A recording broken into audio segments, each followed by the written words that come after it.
Okay, guys, this is Moshe coming to you from Israel in the Galilee.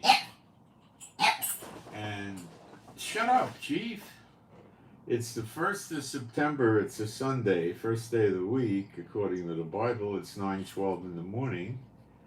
And we're looking good for the weather today. 81 now, 90 high, which is easy for us here. And tomorrow it kicks up to 92, then 91, 90, 90, 89, 89, 90, 90. Okay. So the rough part of our summer heat wave is over. It was rough. It really was. Chief, wait, I'll take care of you later. He knows I got a snack in the room because he smells it. And he wants his tribute.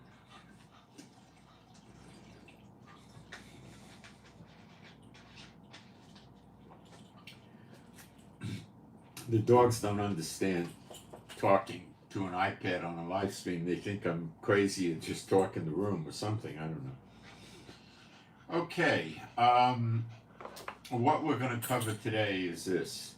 I've been praying and searching the Lord to show me what the nations are really up to and things like that.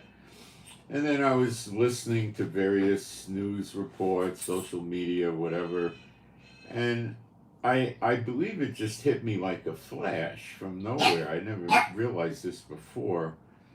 But, you know, the September 18th sentencing date for Trump is a very serious thing. They have, now we're learning they were not National Guard troops, they're Marines and Army regular in a hotel near the courthouse where they're going to sentence Trump. Now, one thing came to mind is that they might be there because Trump's going to be removed to a federal facility and they're going to escort him there, probably with Secret Service or maybe no Secret Service, I don't know. I think the Secret Service will wash the hands of Trump when he goes to jail. I don't know any way for them to do it, but I'm going to go through the ins and outs of this with you. There's a lot of problems here because before Trump goes to any jail, most likely, unless they make exceptions, he's going to go to the Manhattan Corrections Center, which is a fancy name for a short-term jail. So Rikers Island is where New York City, and this is a New York City case, where they keep their prisoners if they're sentenced for up to a year. If they're sentenced for over a year, then they're going to go to a state facility, I believe. That's normally the way it works in states. But Rikers Island is a mess, okay? Overcrowded, dangerous, and so forth. I don't think they could put Trump there, but what they would have to do is put him in a solitary confinement cell, probably like a suicide watch cell, and have him observed constantly, and they'd have it's a very small area normally, and there's usually at least a guard there. And I did, when I was a deputy sheriff, I worked in jail long time ago. I did suicide watch. We had a guy in there that was Looney Tunes. I remember he was plucking hair out of his beard and putting it into a medicine cup and praying with it or something. He was gone. So we had a little door in the jail cell, and I would have to open it up. He was there every 15 minutes or 30 minutes and look at him. You know, try to get a response from him. Hey, how you doing? Something like that, you know. And you had to sign a sheet of paper. You know, you put your initials in at the time frame when you checked at him. I don't remember if we had to write the time, the actual time. I can't remember all the details, but we didn't always have these suicide watches. It was rather rare, but this time we did. Usually they would send them to the doctor when they saw different behavior, and then the doctor would get the psychiatrist to visit him, and we'd put him in suicide watch until the psychiatrist came. And he was a pretty nice guy. I used to talk to him. He was a black fella, but very friendly, very smart, and he used to like talking to me. He'd tell me what he thought about the prisoners, and yeah, he was a nice guy. That's it. So anyway, I'm not saying that they see Trump as suicidal, but that's the best way to keep him out of the general population. But what they do first, before they would send him to Rikers, is they take him from the court to this Manhattan temporary holding jail, which is a building several stories high. And that's where they put Epstein, and that's where Epstein died. They said Epstein killed himself. Do I know? I was there? I don't know. There was extenuating circumstances. A lot of people were suspicious about. I think some guards got in trouble. They weren't watching him, and this and that. And did Epstein kill himself or not? I don't know. A lot of people don't think he did. My opinion is he didn't kill himself, but he had too many beans to spill. He would be dangerous to the elite. And you also have to understand that there's a lot of pictures with Trump and Epstein going back many years. And Trump said, well, I didn't know, well, what do you expect him to say? Yeah, I went to Epstein Island with him and I participated in all these debaucherous things. You think he can't say that?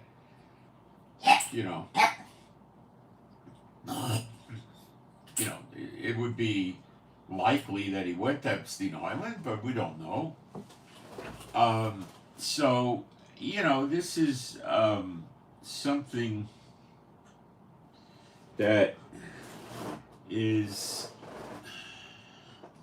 problematic for them unless they want something to happen. There was one assassination attempt on Trump we all know about from the roof of that building when he was speaking, and then it appears there was another one that got foiled.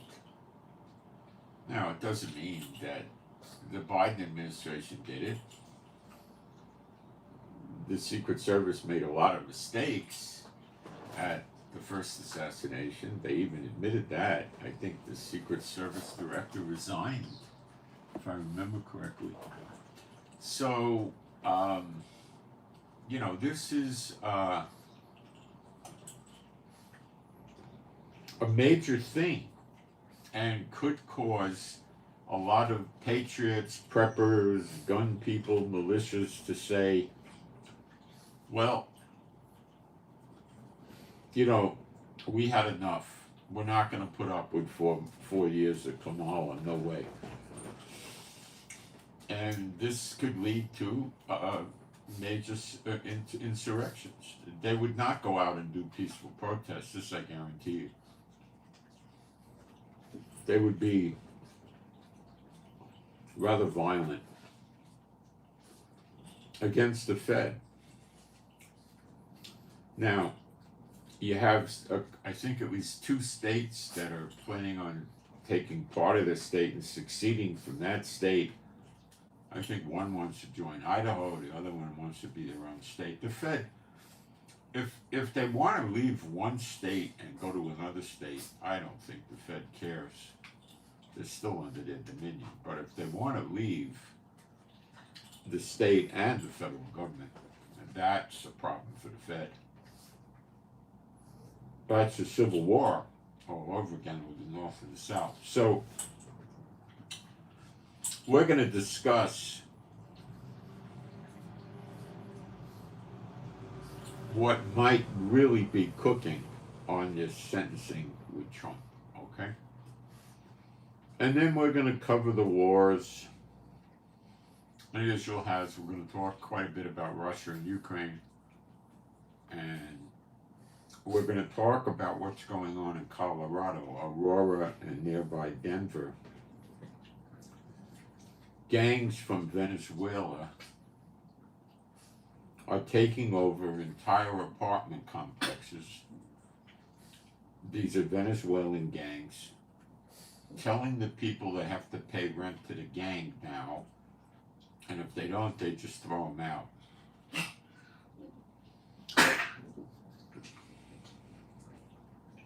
And now it's rumored, but I don't know how true it is, that there's a movement amongst bikers, you know, like Hell's Angel gangs and others. I guess, you know, you might have the Mayans, and there's, you know, probably 8 or 10 of these gangs, you know, collecting in Aurora to run these Venezuelan gangs out. Now, we know there's a cry for this on social media, but we don't know how real it is. And we don't know what the cops are going to do about it. But we do know the mayor of Aurora made a speech maybe yesterday or the day before, probably yesterday. It's Sunday now in Israel. He made a public speech and said that somebody placed these Venezuelan gangs in Aurora and funded them. And he said they were organized. And he says he's conducting an investigation. He doesn't know who did it. But on public television, he said, I don't know, it could be the Fed. That's pretty serious. And then he went on and elaborated and said, we have a failed border policy and, you know, illegals are coming in. And we know that for a couple of years anyway, Venezuela was releasing gang members and other criminals out of their prisons and sending them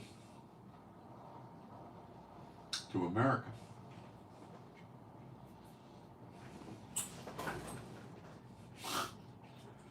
Castro did this with opening up the Cuban jails and sending them to Florida years and years ago. And that gave birth to the great big drug cartel thing going on in Florida in the 80s. And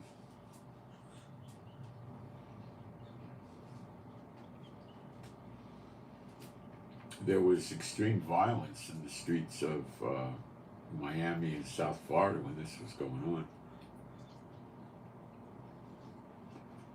A Denver police officer was assassinated sitting in his car. Remember, for a long time we've been telling you how easy it is for them to do it.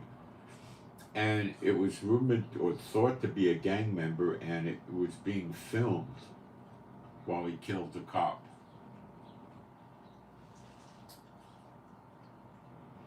And we're being told that these gang members were given a green light to engage the police in gunfights. These are not Muslims. These are gang members, often using drugs and other things.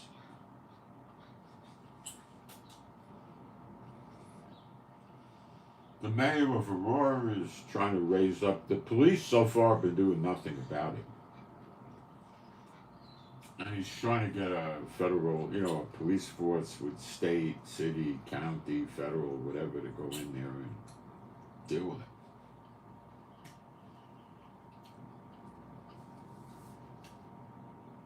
Your problem here is they take the residents of the building. If they don't want to pay rent, the gang tells them just get out and they leave. If they want to pay rent, they stay and they're under the protection of the gang. Which means as long as you pay the rent, there's no burglaries, there's no crimes, there's no rapes, there's no nothing going on. They're not the police. When you live in gang territory, you have a store, let's say in LA or, I don't know, New York or whatever. And that gang, they might have an area of 4 blocks by 4 blocks, I'm just guessing, something like that, and that's their turf. They have guys in the gang that just hang out in various locations in the street. You see them standing around, texting, talking on the phone, smoking cigarettes, and sitting on the steps. And they're just out there all day. That's their job. And what are they looking for? Well, they're criminals. They've been in and out of jail. They're looking for criminal activity. Do they know what to look for? Oh, yeah. They know what to look for. They can recognize their own kind. And they're armed. They carry pistols, legally or otherwise.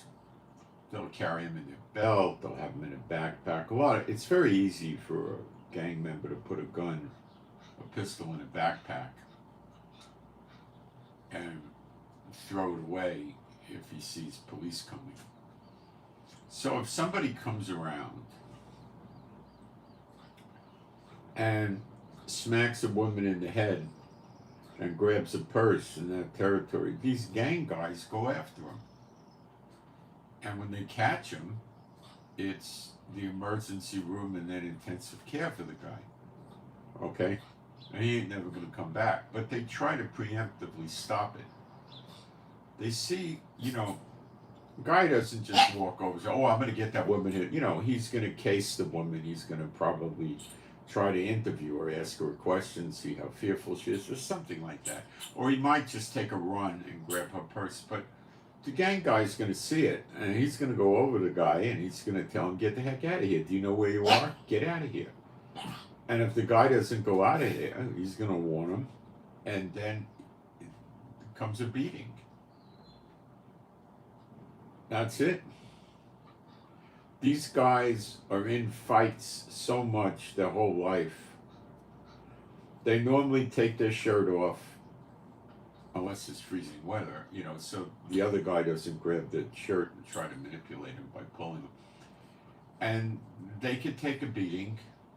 And, if you're a skilled martial artist and this happens, you're going to probably start out by breaking the guy's leg or attacking his trachea or his eyes or something. But somebody grabbing a purse or something like that's not going to fight like that. So. And then he can get on the phone and call for help. So the gang's patrolling the building, and there's no crime. There's drug trafficking, there's probably prostitution, there's maybe loan sharking, there's a lot of things, but there's not going to be any street crime. I mean, basically, these people probably don't have to lock their door anymore.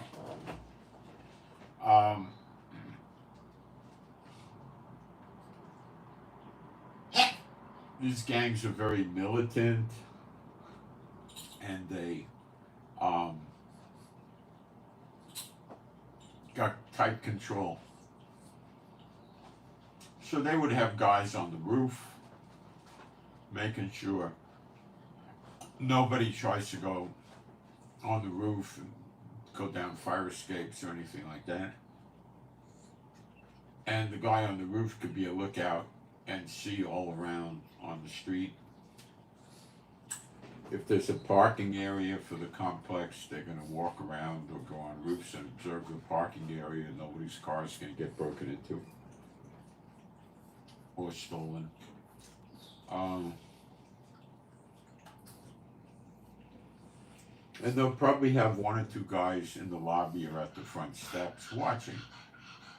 So if they see some strange faces come up that look like they're thugs, you can go over and say, hey man, you know where you are? And you tell them what gang it is, maybe give them a gang sign. What you doing here? Oh, we're going to go visit Mateo in apartment 3A. Well, they may escort him up to 3A and see if the people know him. Or if they don't like the story stinks. They'll tell them to get lost, and if they don't get lost, it comes to beating. If they got a gun, which is unlikely, then you have a gunfight. And these gang guys, you see, if they don't do their job and stop these criminals, they're in trouble with the gang. So if they're watching a street that has, 15 or 20 commercial stores, and they see some guys casing the store for a stick-up, and they know what to look for. Probably better than the police. They see a guy casing the store for a stick-up. they got to confront the guy. And if it involves shooting the would-be robbers, they got to do it. And if it's 11 o'clock in the morning in broad daylight on a Tuesday, they got to do it. And they got priors, and if they get caught, like a police car just happens to wander by during the shooting, they're going to go, 20 to life in prison. And they know that. But they got to do it. If they don't do it, they'll get thrown out of the gang, and preceding that, there'll be a beatdown with the emergency room and the ICU. Or they'll kill them.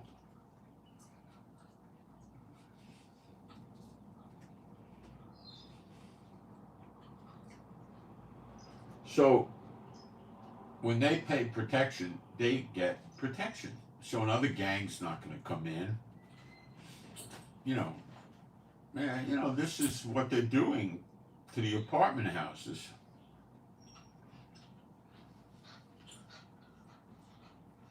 And they're getting away with it. Now they're expanding to Denver, and they took 3 apartment complexes over in Denver already. In Denver.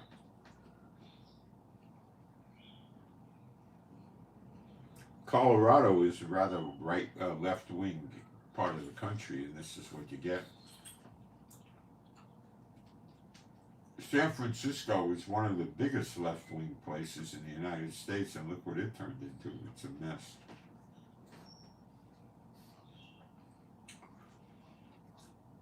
I seriously doubt the police forces are going to let vigilante motorcycle gangs come in there and deal with it.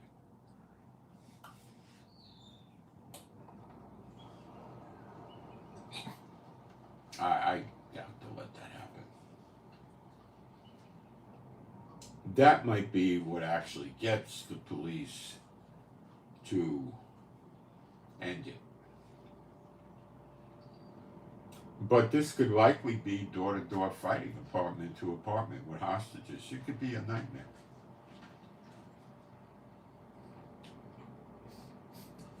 So the police would probably prefer to just ignore it, because they don't have to worry about trying to storm the building and these idiots start taking hostages, putting it on social media, making demands of the police, and it'll start looking like Hamas and Gaza in these apartment complexes. How would they end it? If you got an apartment complex, let's say you got one building, it's 17 floors high, 6 apartments on a floor, and half occupied, how the heck do they do it?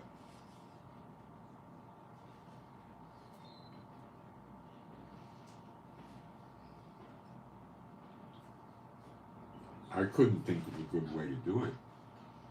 You could shut the water, you could shut the electricity, but how do you know they won't kill hostages?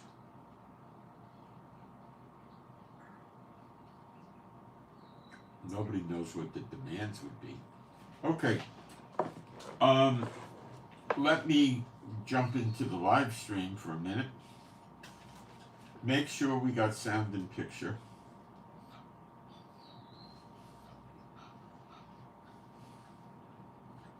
Jump into the live stream for a minute. Make sure we got sound and picture.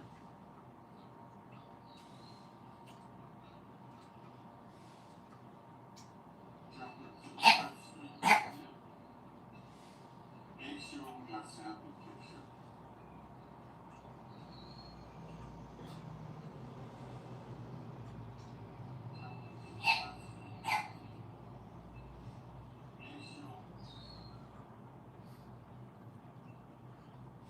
I got a collection of idiots in here.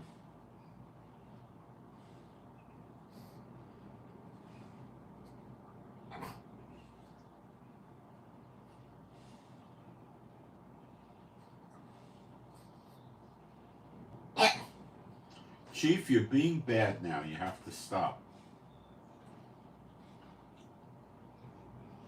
I'm going to put a couple of quick posts up in the chat, guys, so it'll take me a very brief period of time, and then we'll continue.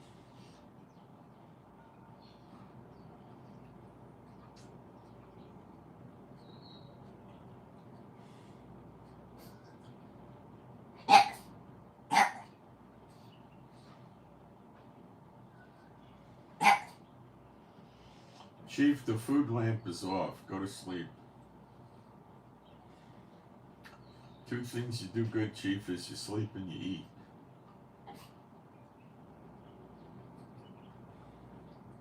eat. Not nice, Chief.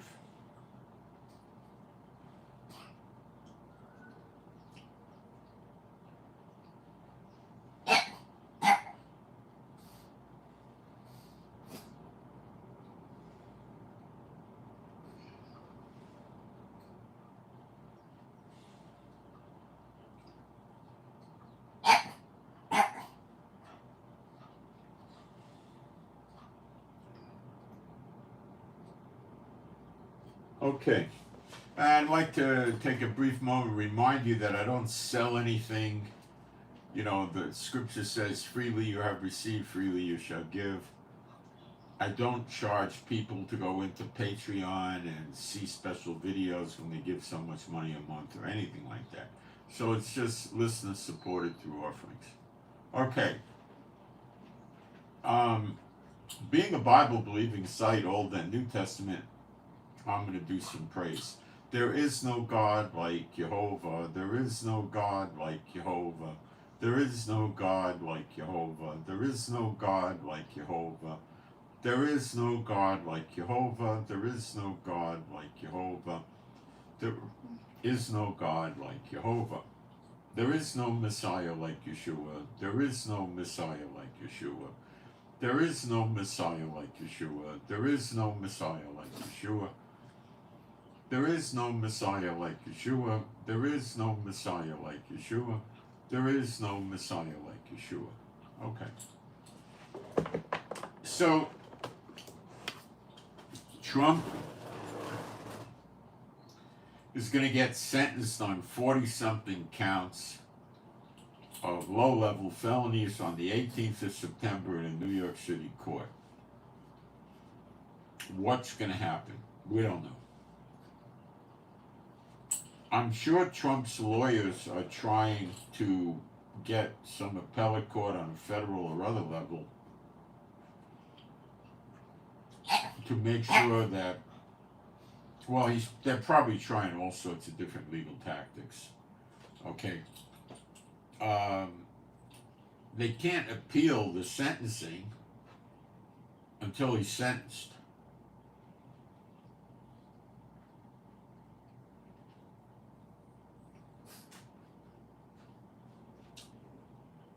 I don't know what they're going to do. They might say,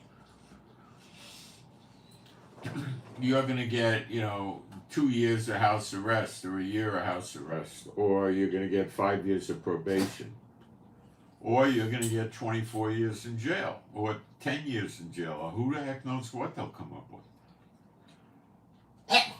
with. Shut up! It's New York City doing it. They're not nice. They hate Trump. So, what likely could happen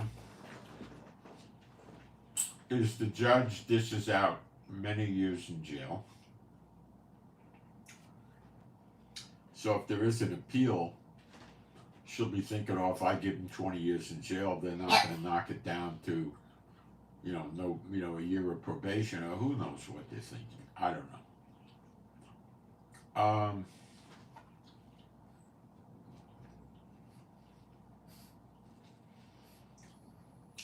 Trump could try delaying. She could sentence him and they could go into court and say, no, he can't be put in jail. It's interfering with the election. You got to let him run until the election in November. You got to leave him free. That could work. But they're going to take them, it's going to take time to get such a ruling. And the prosecutors in New York would probably appeal it at another level, which could mean Trump gets sentenced but stays out of jail until the election. Then what? He can't run the country from a prison. That's like ridiculous, okay?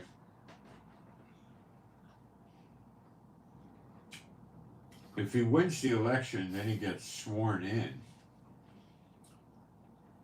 he can immediately turn around as soon as he takes his hand off the Bible and sign a document that says he's pardoned. He pardons himself. Congress can't stop that, and that means he has no prison record and he never goes back to jail. And his supporters would cheer him on.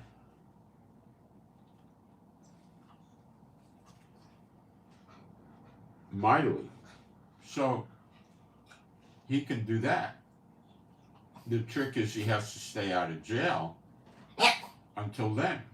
Now, the Biden-Obama gang don't want to see him win the election. So they're probably going to do all they can to make sure he goes to jail.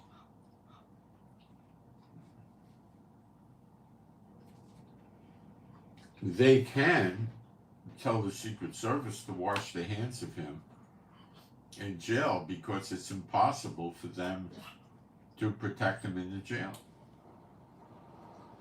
They need their guns inside the prison, which guards don't carry guns when they walk around, in contact with inmates.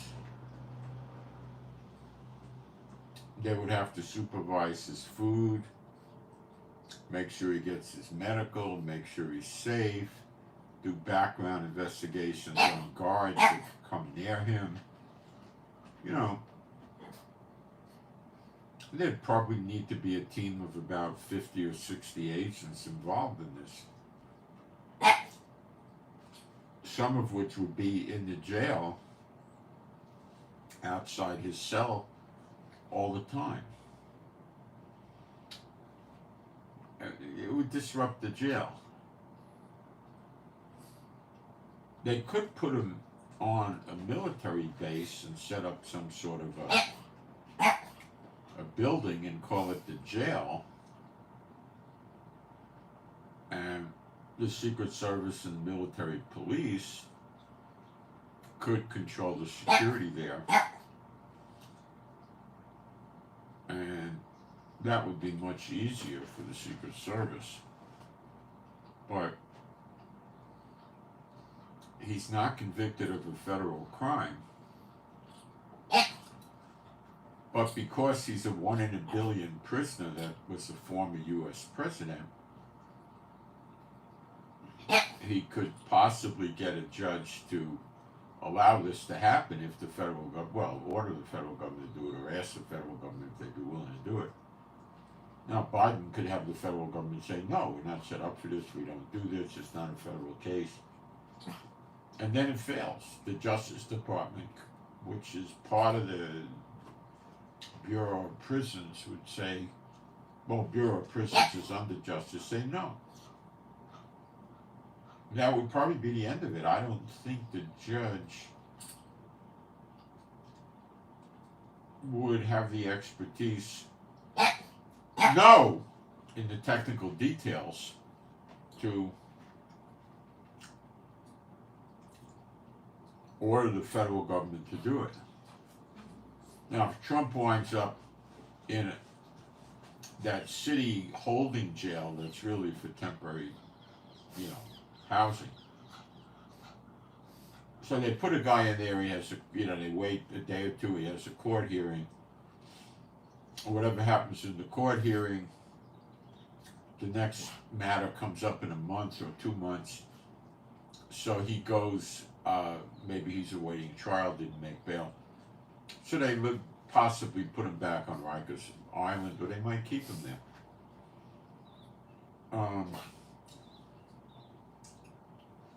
Most of these prisons have gangs that form in prison, or they're gangs from the outside, and so many of them wind up in jail, they accumulate and make the gang work in jail. What would likely happen is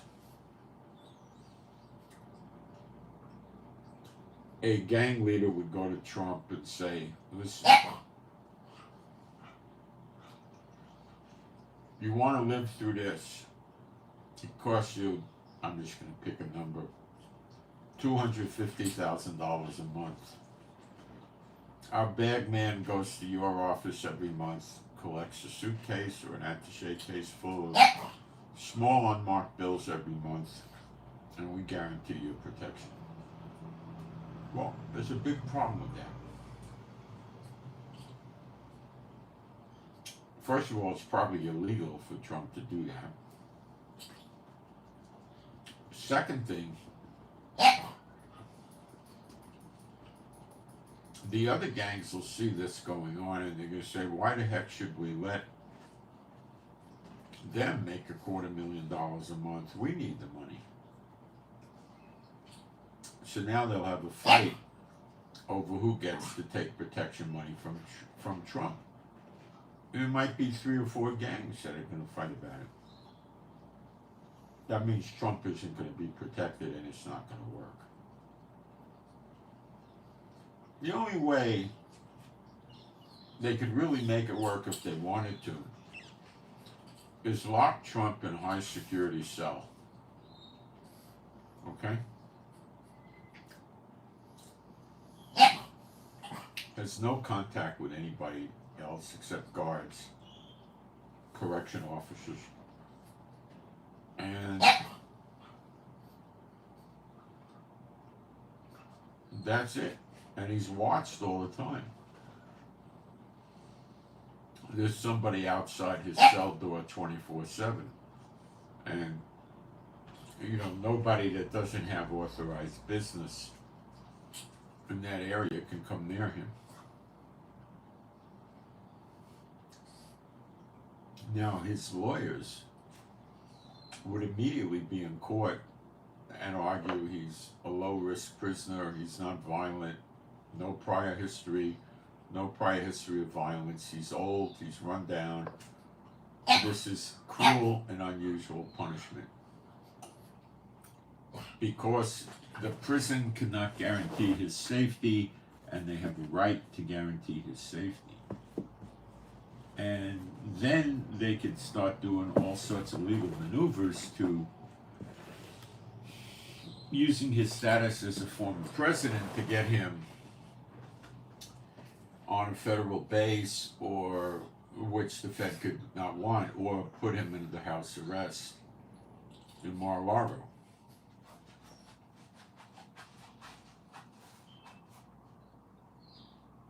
Now they might say, no, not Mar-a-Lago, because it's out of our jurisdiction, it's New York City, let him go to Trump Tower,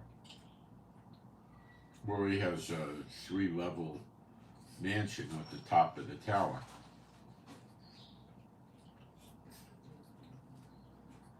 And then he would be allowed to go out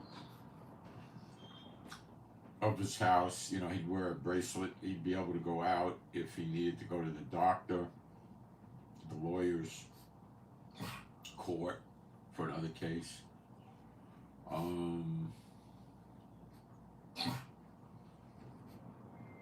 Emergency visits to family, maybe they're in a hospital, maybe attend a funeral,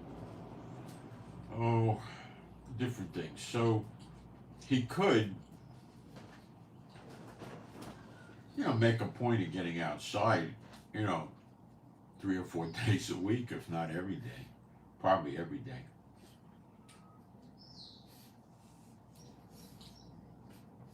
He has no need to go shopping. The food comes to him. He has cooks and chefs. The clothes, the tailors come to him. He has no reason to bother with mundane things, which he can't do because he's a public figure. He'll get mobbed on the street. So he's been living like that for many years. So,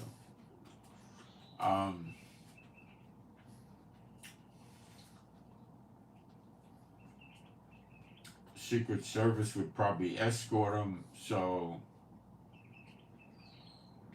they wouldn't like it if he wants to stop and go into a restaurant and grab lunch and have a beer. But it may go on. They normally would say, yeah, you can leave, go to the lawyer, and then come back. So at the lawyer's office, a lot of these law firms have their own chefs and dining room, and they have gourmet food to the highest degree in their dining room for their big shots. So Trump could go there and spend the day there. Friends and family could go to the law office and talk to him there, stuff like that. I have no idea how this is going to go. There's always a chance of a postponement on sentencing, but legally, I don't see this. I think the appellate court would want to see what the court did regarding sentencing before they started hearing appeals. Trying to get an appeal going that they shouldn't sentence him when he was found guilty in the court sounds to me like it's a stretch. How can you do that? I don't think. I mean, they'll try, but, So if Trump goes to jail, could there be a lot of uprisings in the United States? I expect it. Can we see states getting involved? We could. There's like the Texas governor, DeSantis guy in Florida, and other people that they may say that Biden's railroading everything. There's not going to be an election now, and how could anybody run at this late game? They could start saying they want to leave the United States. Do I expect this? I don't know. It could happen. I don't know.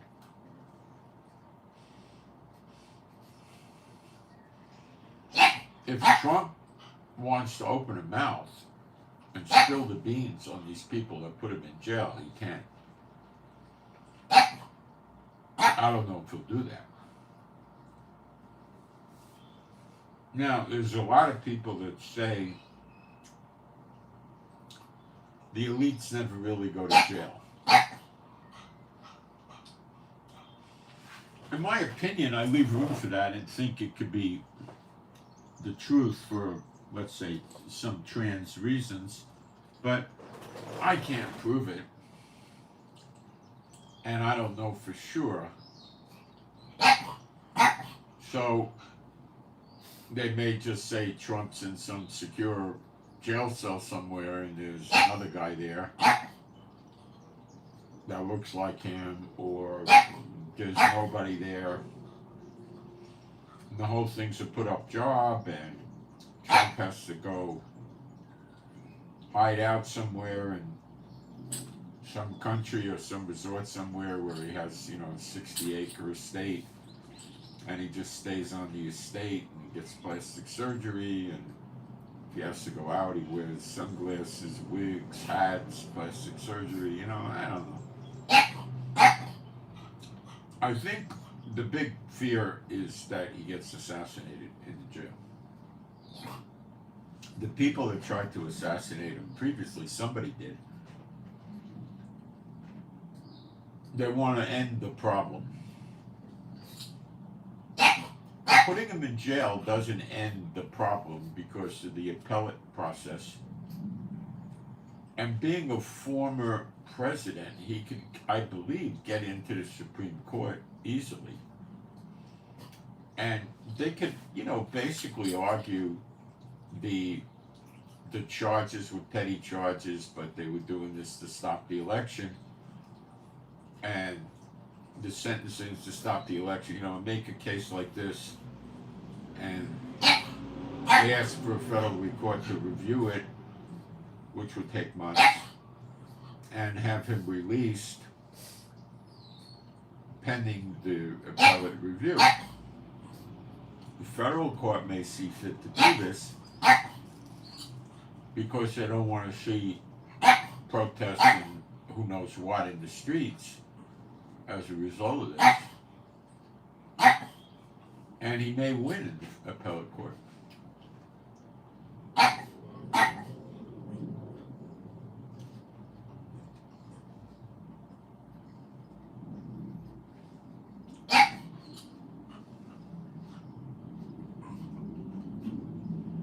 That's why I think the people that are out to get him will probably go for an assassination, like what happened to Epstein.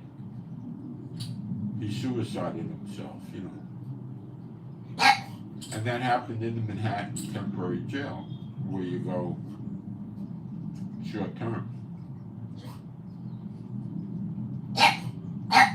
And that's where Trump would probably be.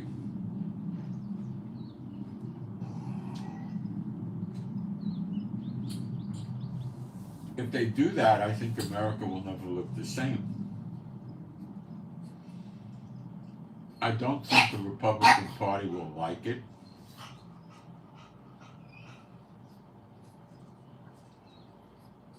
And there'll be a lot of division, and that could take us to ruler against ruler in Jeremiah 51. Violence in the land, ruler against ruler. Very likely. And you got to remember, before you dismiss this, Trump has been found guilty on something like 42, 44 counts of low-grade felonies. So there's no question about him being found guilty.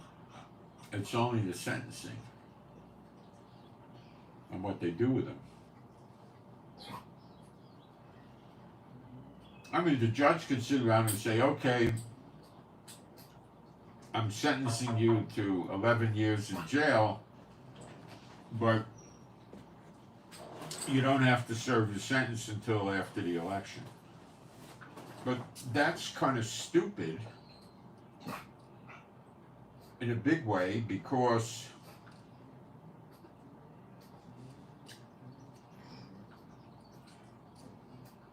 if he's sentenced, how in the world, is he going to serve as president? I mean, you see, we don't know what will happen.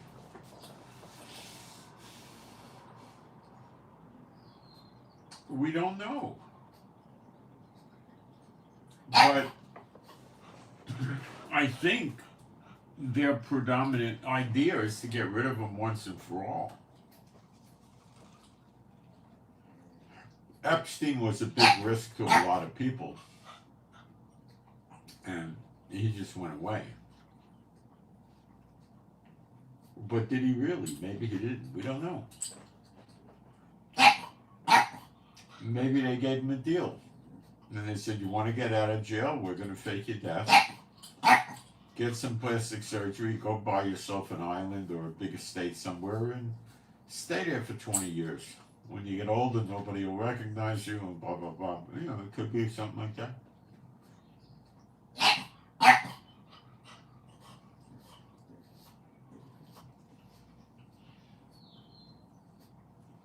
There's another guy, a movie producer that they put away. Again, a billionaire. Did he really go to jail, or he just got somebody really mad and he has to go live in obscurity somewhere?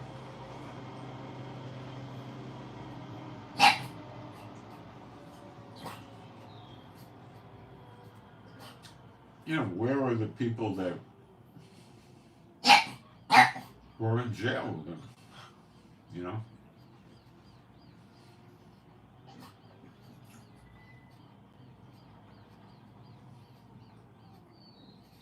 Now, there is at least one prison in America, it's not in New York, where they put convicted cops, judges, mayors, governors, people like this, that would be at high risk in a regular prison. Now, it's not its entire, the whole prison is not that way. It's a wing of the prison that's isolated from the rest of them that these characters go to.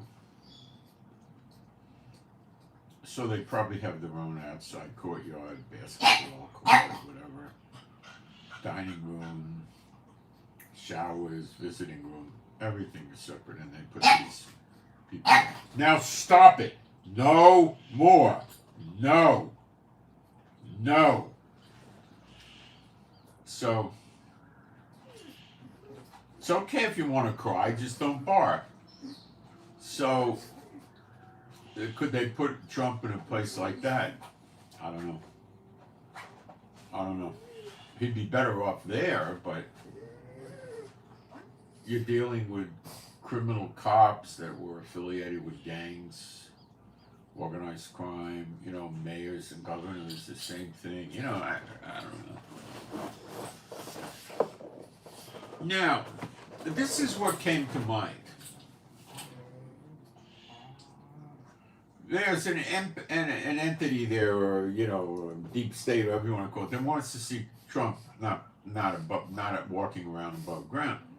Now, how do they do this and get away with it and set aside any rebellion possibility in America? Well, this is to some of you, it'll be scary. They start the Iran war, the Russia-Ukraine war, and the attack on Lebanon by Israel at about the same time, and that same time would be just before Trump gets sentenced. Not after he gets sentenced. The same day maybe would work, or 2, 3, 4, 5 days before. And everybody is engrossed with the war, distracted greatly with the wars, and the media would keep the war news blasting 24/7, and the Trump thing would still take hold, but they would probably mitigate the blowback from the Trump thing by, at least 50%, maybe 80%. The people that really understand things would know what they did and would make them madder. So Israel, let's look at this. The 2025 budget in America, they didn't put Ukraine in for any defense spending.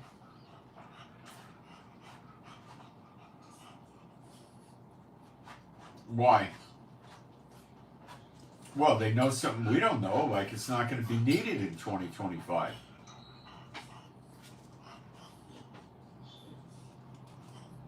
Food for thought. Israel is really doing a lot of housekeeping in Gaza and cleaning out these terrorists big time. Working on more tunnels and stuff like that. Now, we had 5 or 6 bodies of hostages discovered in Gaza 2 days ago, I think. And that's got the Israeli people mad.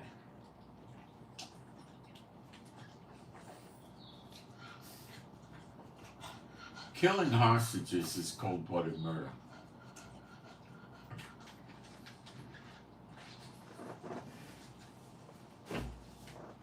Biden's comments Well, first, don't jump the gun. Let's make sure those dead bodies are hostages.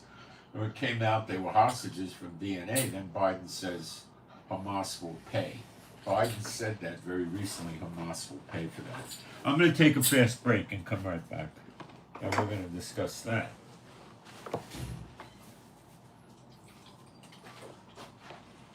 So now Biden's going into war mode, it looks like, huh? Very interesting as we come up on September 18th.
The hostage bodies revealed that they died from gunshots.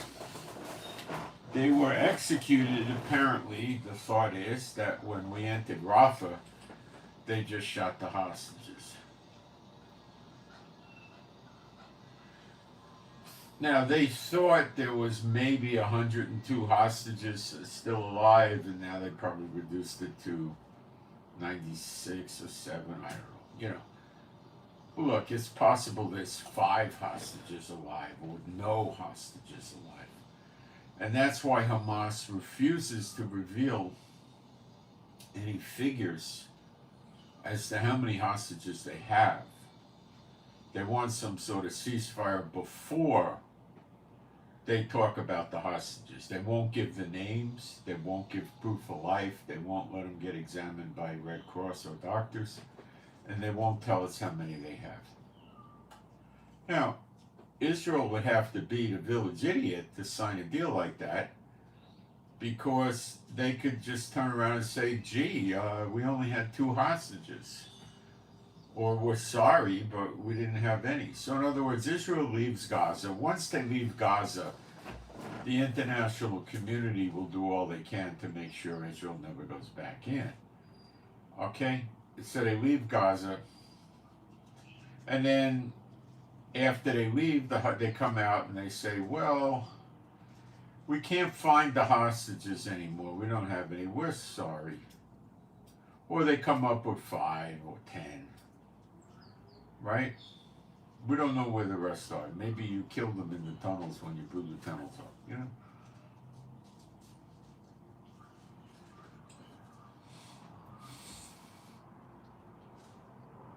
So the ceasefire is idiotic.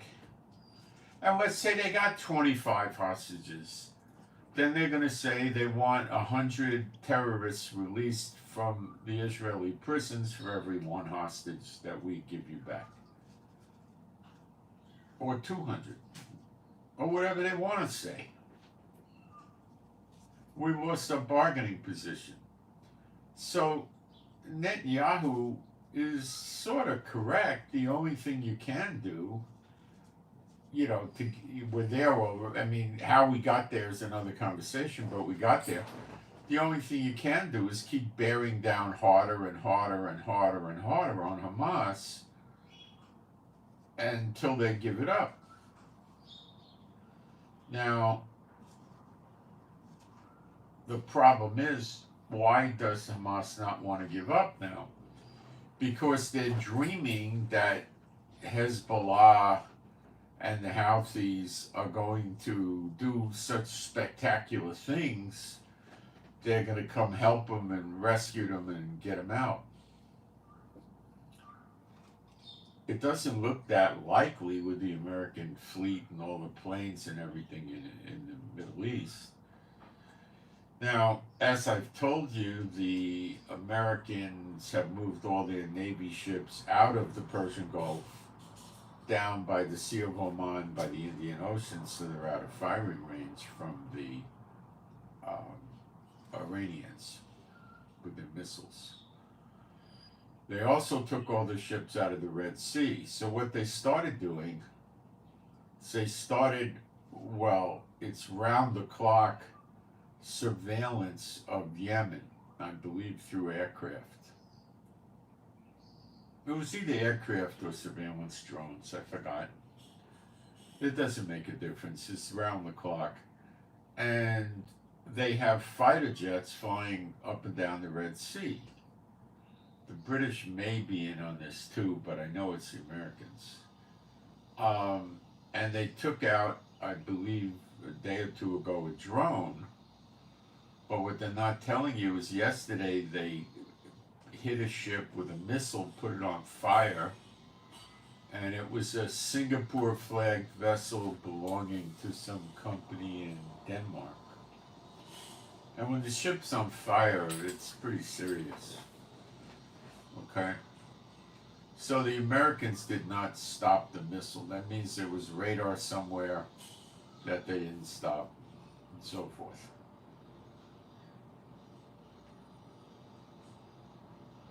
So the Americans are frustrated. Believe me, the Americans in Great Britain and NATO and the EU are not getting up in the morning and cheering, oh, this is the greatest thing in the world. We have an embargo on shipping in the Red Sea. They're not happy about this.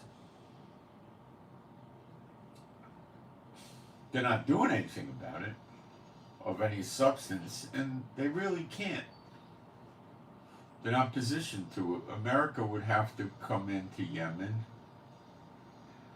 Yemen, the Houthis with the regular army of Yemen totals about 200,000, and it would be child's play for them to pick up another 100,000 from the militias in the area, and from Syria and Iraq and Iranian forces and so forth. There's airports in Yemen they could land in.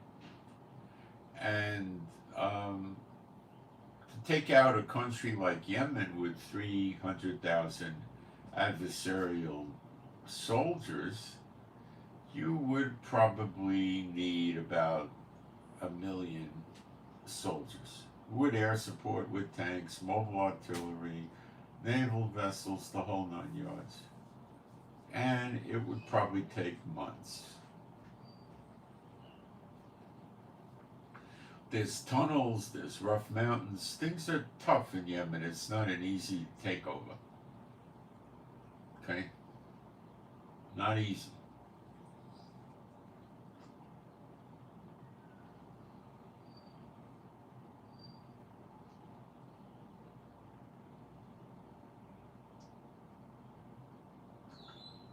So taking out Yemen with a ground invasion, I would say, is off the table. The only thing that makes sense is to take out Iran. Iran fuels it. Israel hit a whole province in Yemen, took out their oil industry, knocked out their power, completely devastated the infrastructure in that province, which was ruled by the Houthis. They bounced back. You have to take out Iran's missiles, their airports, and their oil and gas industry, and you got to cripple the country economically. And that's when Hezbollah, Hamas, and the Houthis and the militias backed by Iran stopped. And the American generals know this, and they probably, I don't think you convey it to Biden because he's lucky if he knows he's not on the moon, but you could convey it to his administration. And they're well aware of the fact that Iran is making moves to close the Mediterranean Sea from the Atlantic using Algeria, and they are prepared to shut the Persian Gulf too. So that would cause such a crisis in the world beyond imagination. So there's a lot of reasons why they'll hit Iran. We read it in Bible prophecy in Jeremiah 49. It's referred to the land as Elam, E-L-A-M, which encompasses Iraq and Syria, and it gets destroyed by their enemies so bad everybody in these countries has to go into captivity, and they go to the different countries all around the world, all of them, and the sword chases them. Why? Because of Israel. That's why.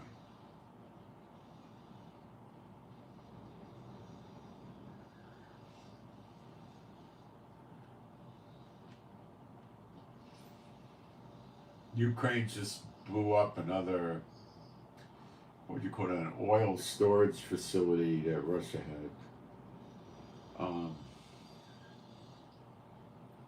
Russia's taken back a lot of cities in Ukraine, and Ukraine's doing a pretty deadly job on Russia with their attacks. So it's really consistently been one country destroying another. However, the Ukrainians did manage to run down many of the military resources of Russia in terms of troops and equipment, and they have managed to run it down pretty good. And that leaves Russia vulnerable, and they militarize many countries in NATO that wrap around Russia.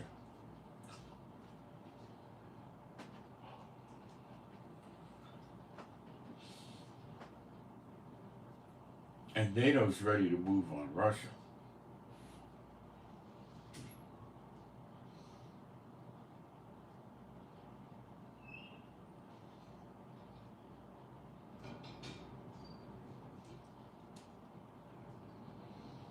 America and NATO have crossed, I think, every red line that Russia put up for them. And Russia still didn't attack. Russia's just very afraid of attacking.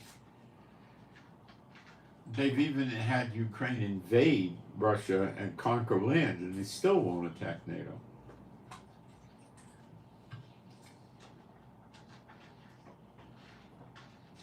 Even Blinken and Sullivan can understand that Russia's scared because they can't handle it. Russia might be able to handle it if China hit Taiwan, Japan, and North Korea hit South Korea at the same time. They might be able to get America run down, and if Iran hit the Middle East at the same time, and they launched the sleeper agents at the same time, then maybe it would work. But China doesn't seem to be in all the way at this point in time. That could change. They could be waiting for the sleeper agents to hit. Now, there's other things happening in America we need to talk about. It's being reported that many hospitals in America are going through drills, mass casualty training exercises twice a week.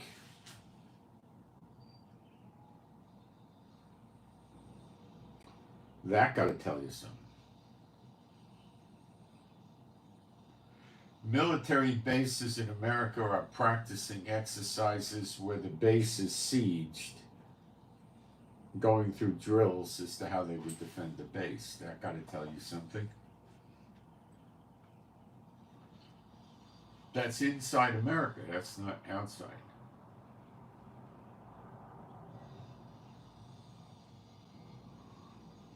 Now, the jets flying around the Red Sea did take out a drone Yemen launched, but they didn't take out a missile they launched that took a ship out. That's what I was telling you the other day. So their idea of having the jets fly around in the Red Sea isn't such a great idea. It's not working.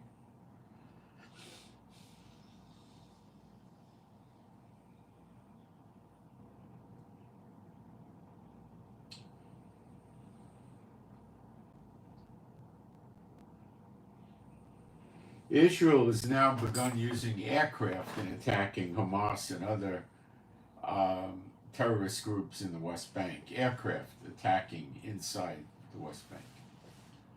So Israel is making a very serious concerted effort to get rid of these terrorists in the West Bank, more than likely before there's an attack on Iran. So they don't get unleashed. They want these terrorist groups dismantled so they don't have to worry about them.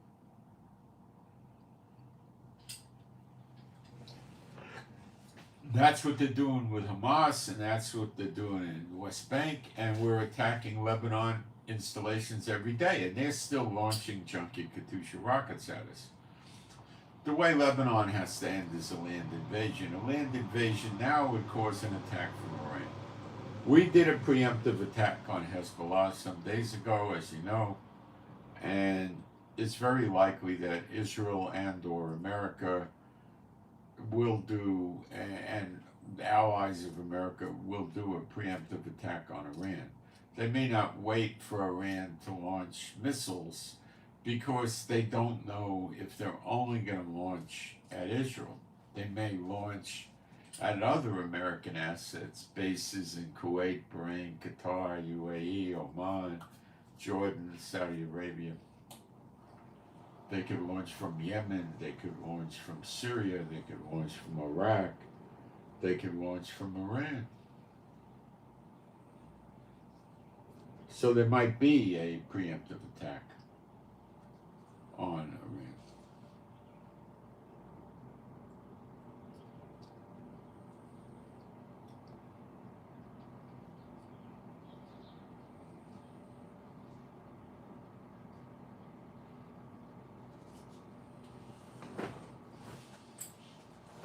Okay. I don't know how the apartment complex situation in Colorado is going to end. As a tactical police problem, it's a beyond belief nightmare. Just forget all the, oh, they're geniuses, they know what they're doing. How the heck you got an apartment building, let's say 17 stories high, okay? 6 apartments on a floor. Let's say a good amount of them are empty. So let's say there's 35 apartments occupied by people paying the gang rent, and the gang are living in these other apartments. How do the police get them to leave? Burn the place down? You can't burn it. They got hostages.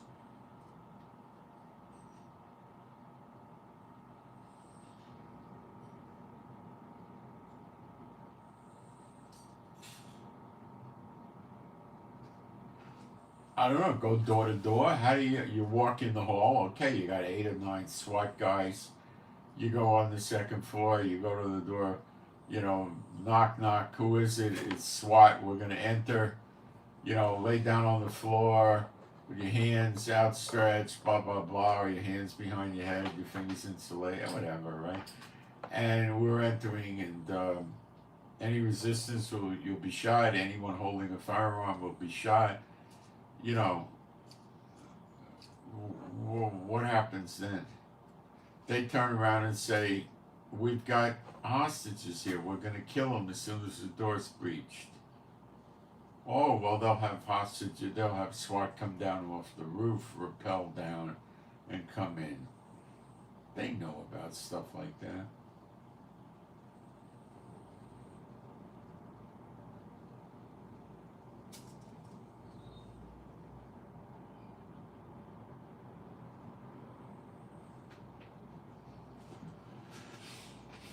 How do you do it? I don't know how you do it. That's just one apartment. I mean, how the heck do you do it?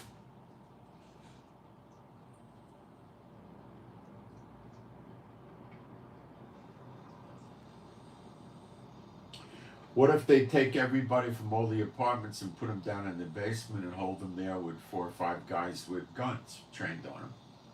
Or 8 or 10 guys with guns trained on them? There's no window to breach.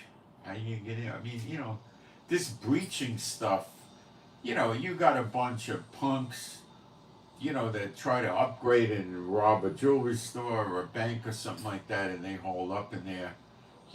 Okay, you can breach on people like this. They're stick-up men. They're not dedicated like this. It's not breaching on criminally insane Venezuelan gangsters that were in jail.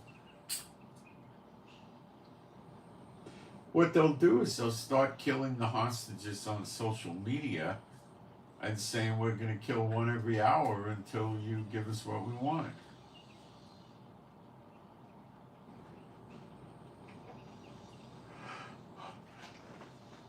It's, if it's going to have a bad ending, they're not going to attempt it. They're just going to leave them alone. And it will have a bad ending. You could take the Israeli special forces over there and have them try it. And they're darn good. And they'll fail.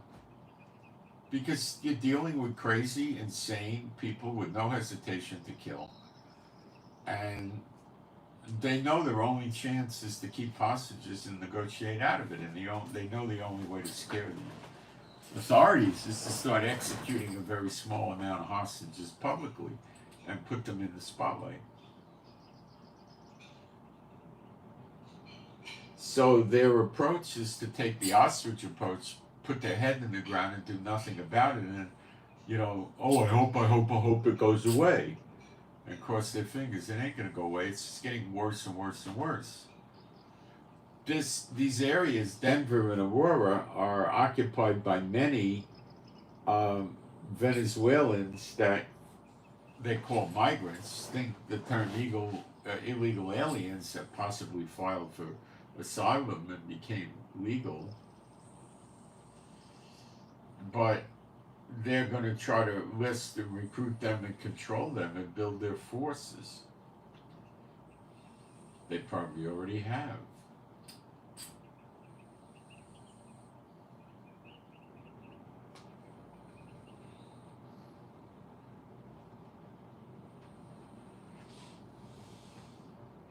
So they've had Ukraine for 2 years run down Russia's military might with dead soldiers, wounded soldiers, loss of massive amounts of equipment. And it's getting to where Russia has to go to Iran for drones and missiles.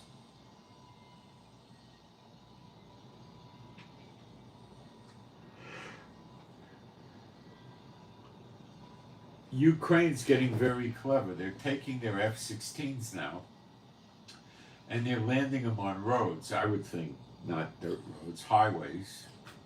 They probably have the police come and block traffic for a couple of miles. They probably need about a mile to land an F-16.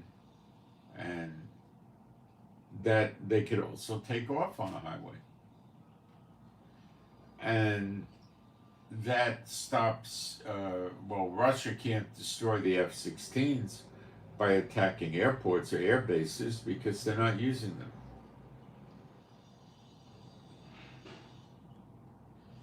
You want another war drum? Switzerland is thinking about canceling its neutrality, which it hasn't done in over 500 years.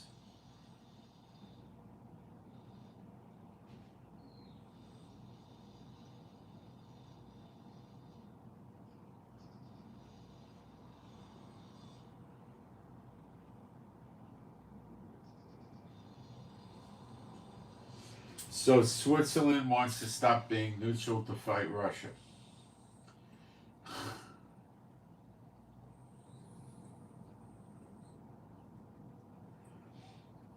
If they knock out Russia, they're going to divide it into several countries.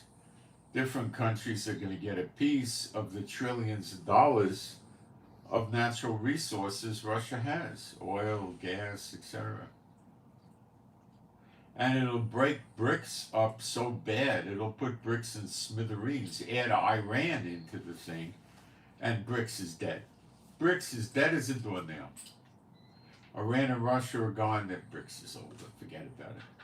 It's something they might talk about in world history classes in college. That's all it'll be. It's dead as a doornail. Dead. And they want that. The Americans want that. BRICS is a threat.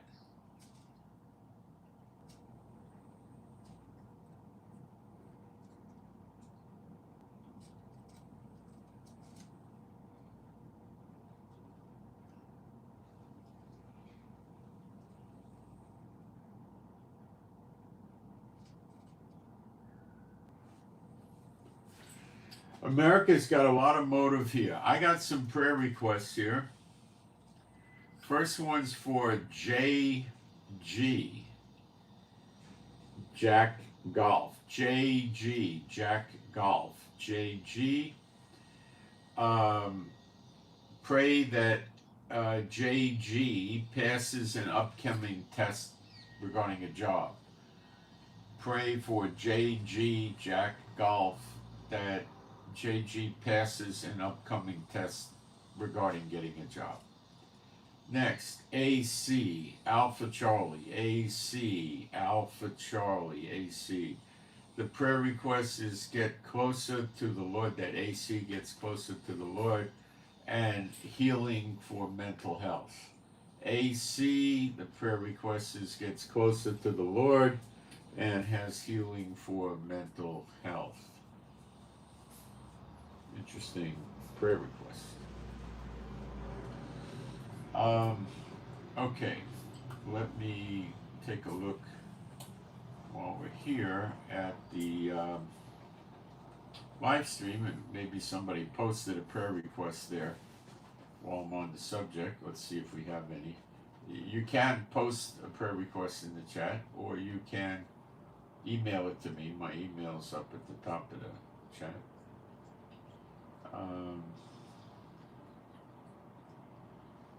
Somebody posted Revelation 2:9. Let's take a look.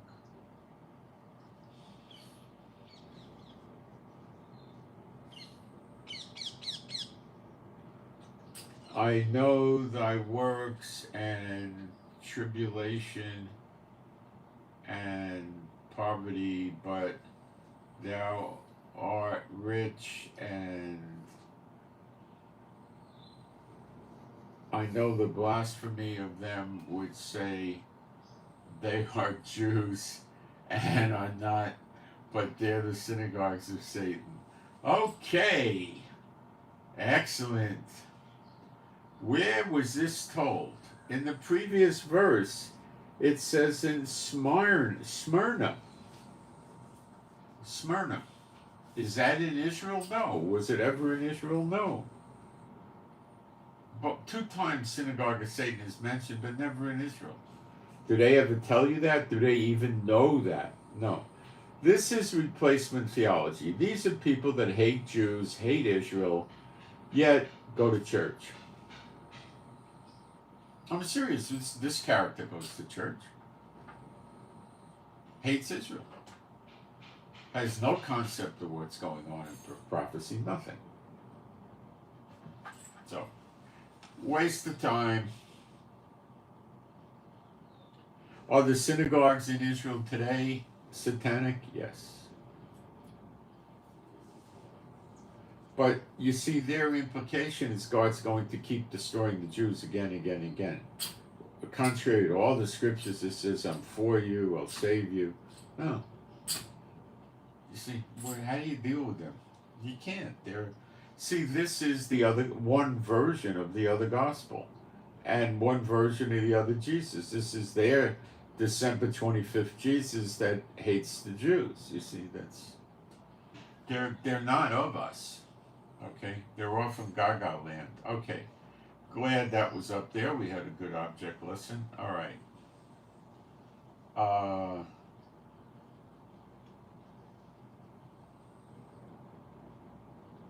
Oh, put another one up. Okay, Luke 21:24. See, these people hate me because I'm Jewish and I'm in Israel, and they hate the Jews. And Yeshua was a Jew. But he converted. Yeah, where's the scripture where Yeshua converted? And they shall fall by the edge of the sword and shall be led away into all nations, and Jerusalem shall be trodden down of the goyim of the heathen like him, until the times of the heathen are fulfilled. Well, that's 70 AD. You don't know any better. Okay, that was over, but it's still trodden down.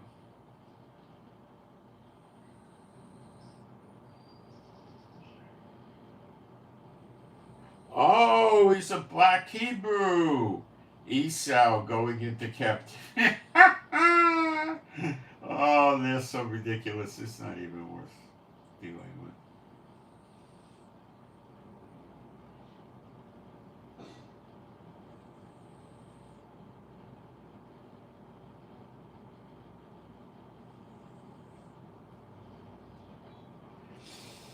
Yeah, I told the dog to shut up. He's got a mind of his own.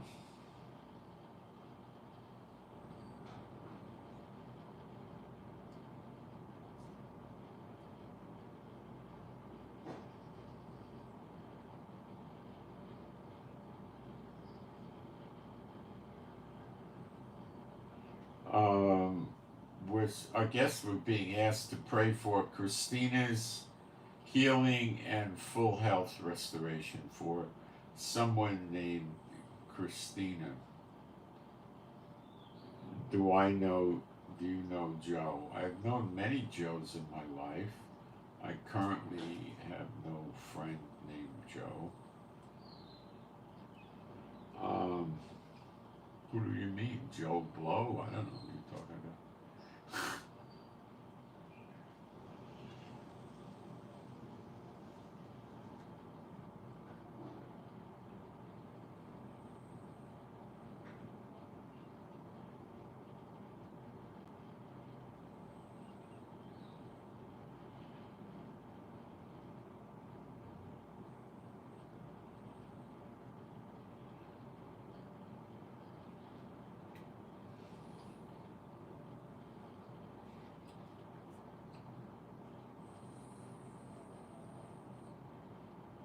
Well, I guess that's it for prayer requests and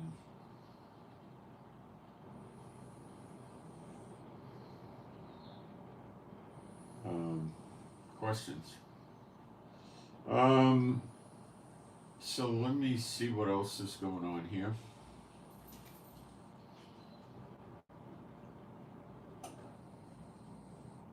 See what Netanyahu is doing with constantly attacking Hezbollah every day and Hamas every day and the West Bank cleaning it up every day is the idea is to get these people neutralized, mitigated, unable to harm Israel, so when there's an attack on Iran, they can't unleash against us with any mighty blows.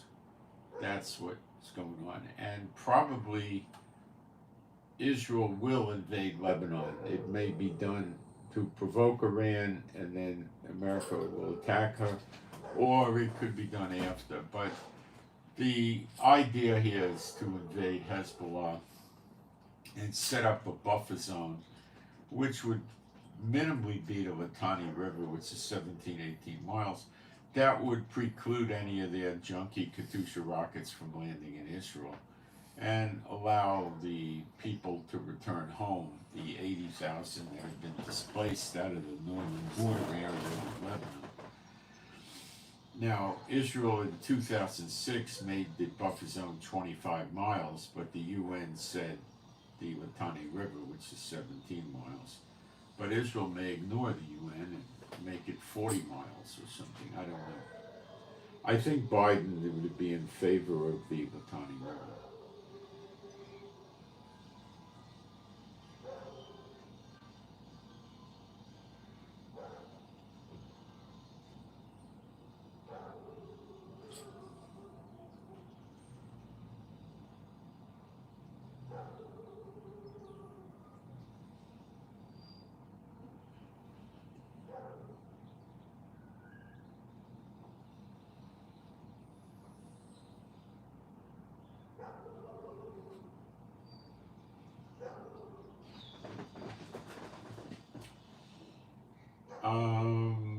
They are now saying they were brutally murdered before the troops came into. Well, that doesn't mean they weren't shot. I understand they had bullet holes.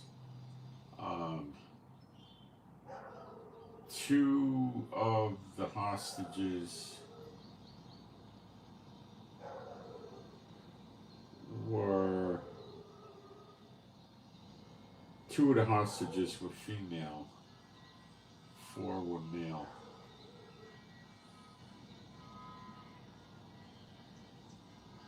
So you're dealing with criminally insane people.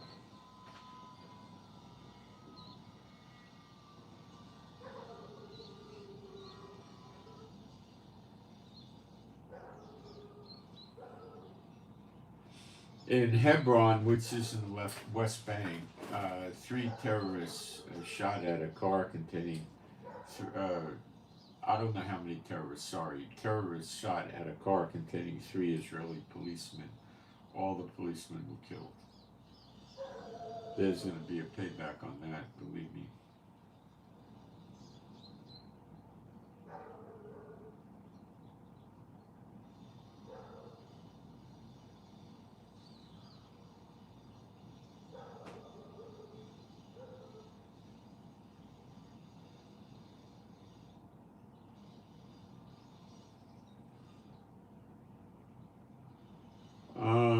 For whatever this is worth, Russia built a new observation post on the Syrian side of the Golan Heights near the border with Israel. I don't know what they're up to.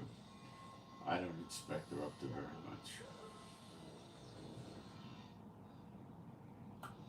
Russia's on its way down memory lane in my book, but let's see what happens.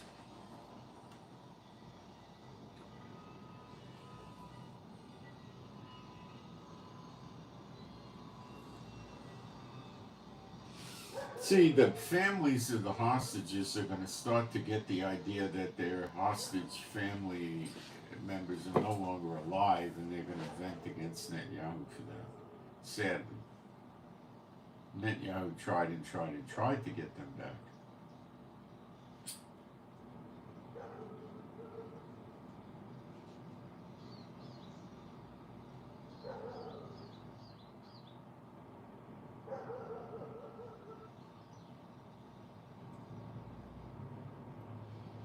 I believe the terrorists that shot the 3 police officers in the car are at large, but they'll get caught.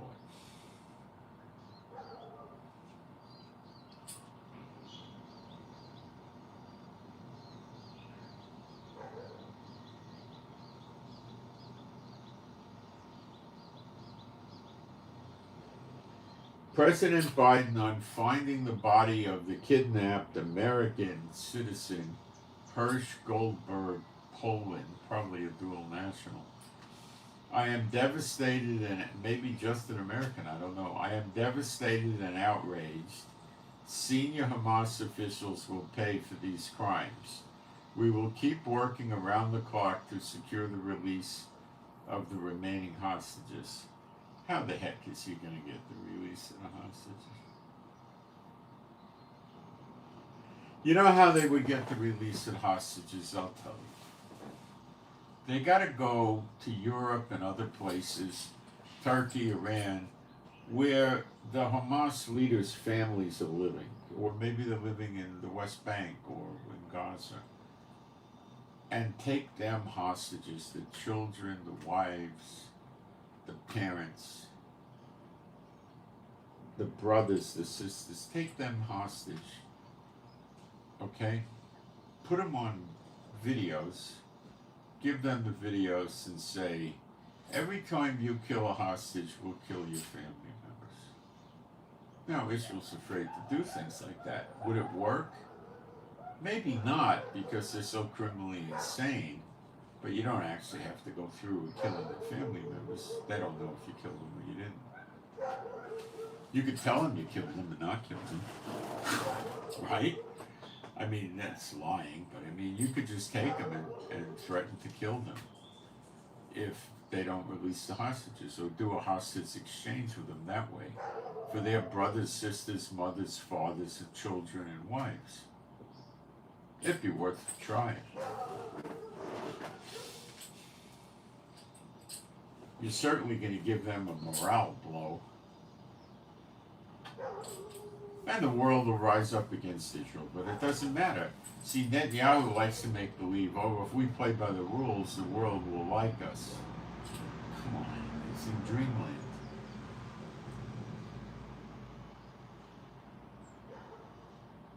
And then Biden turns around and says, it's time to end the war in Gaza. We need a ceasefire. The American administration is optimistic about the ceasefire. Yesterday, Hamas claimed that the talks failed. Yeah, Biden's a gaga land, you know. I don't know, Brazil's banning Twitter or something.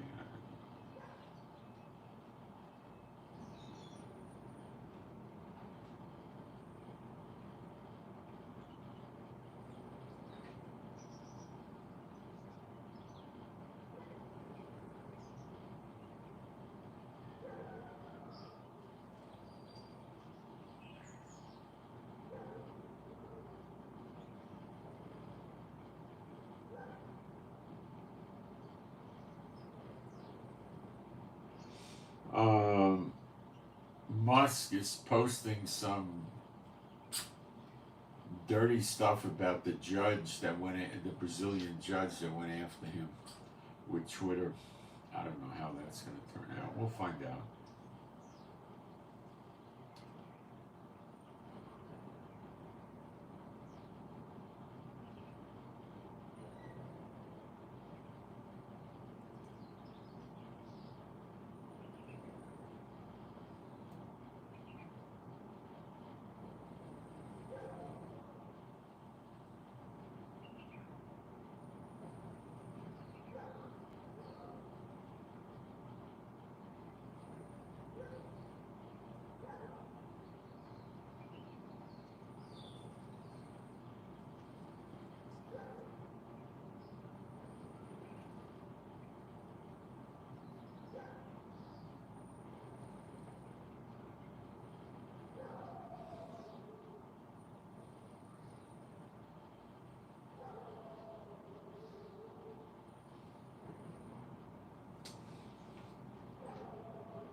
Hamas is saying that the hostages that were just talked about were killed in an Israeli attack. Yeah, sure.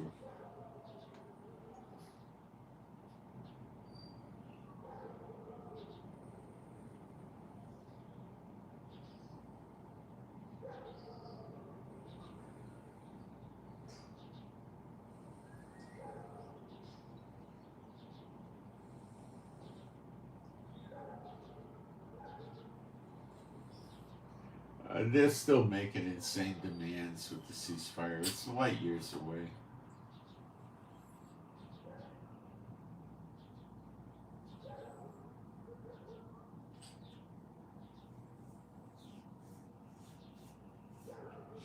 A Chinese Navy ship entered Japan's sovereign water space. China's making like diplomatic protests as if that'll do any good. It's a waste of time. Why they even bother?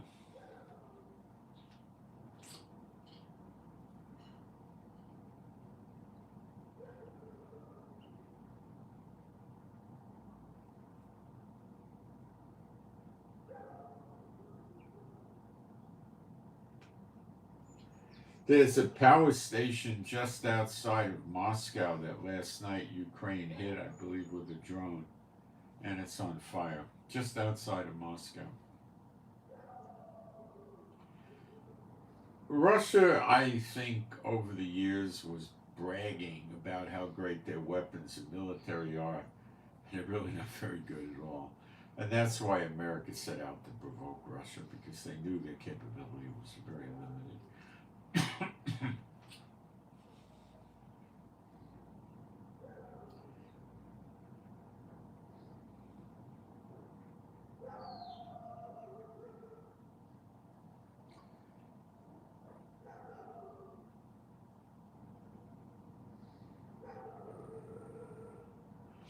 Today they opened up hunting season. There are people in Israel that hunt, and I must have heard in 2 hours 60 gunshots or 50 or something like that from rifles. And I didn't know what it was until I realized they opened hunting season today.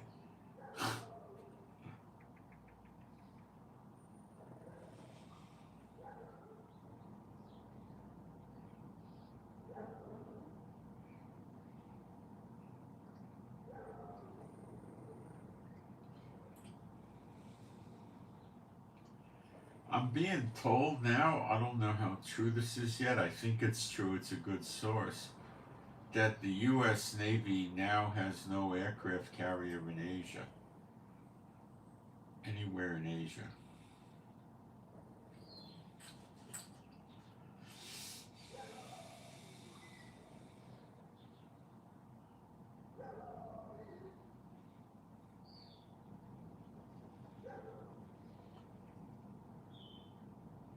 I think that would be because they're afraid of a war with China and anti-ship hypersonic missiles taking their aircraft carriers out.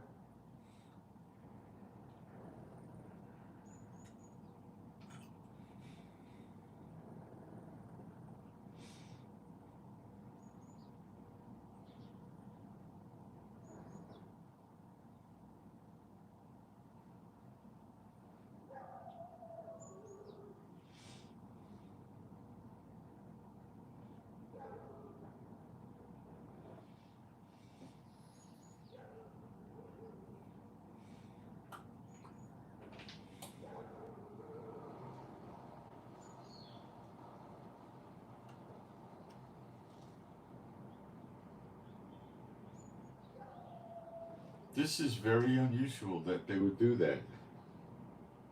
I believe there's a war coming and with Russia and Iran, and they're afraid China may join in and take out their aircraft carriers.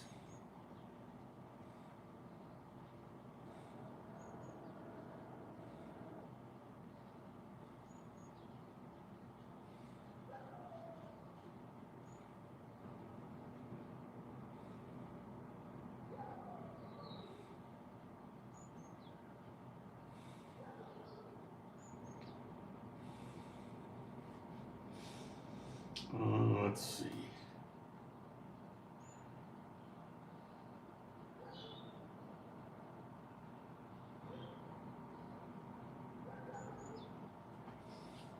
Things are definitely getting pretty hot. um,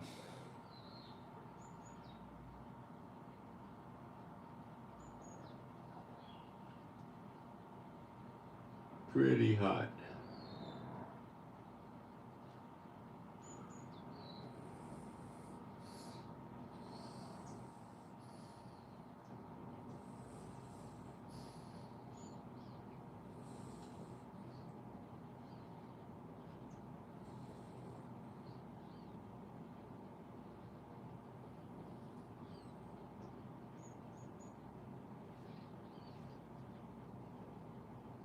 See something.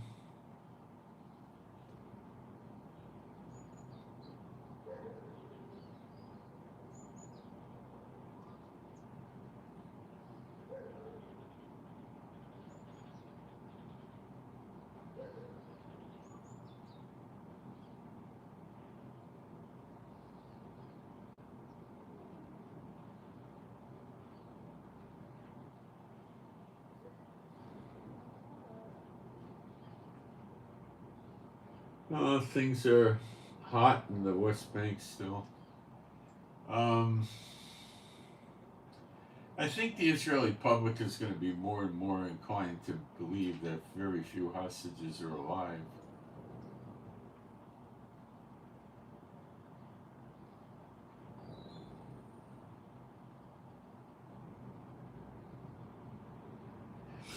This is curious. Israel's big companies are listening to the families of the hostages calling for a general strike, a shutdown in Israel.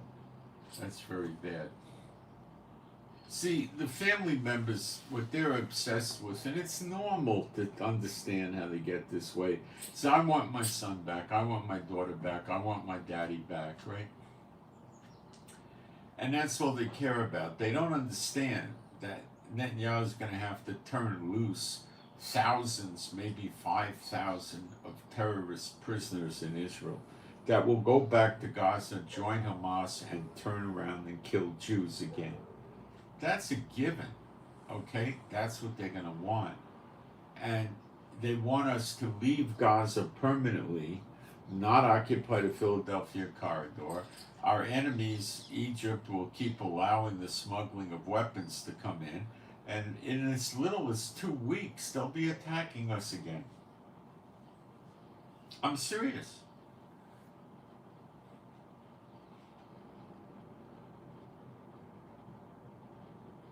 I'm serious. The only good thing I see Netanyahu doing is destroying the buildings and the tunnels. So it'll make life hard for them, but he'd be a lot better off if he destroyed them. But they are Satan's chosen people, these terrorists.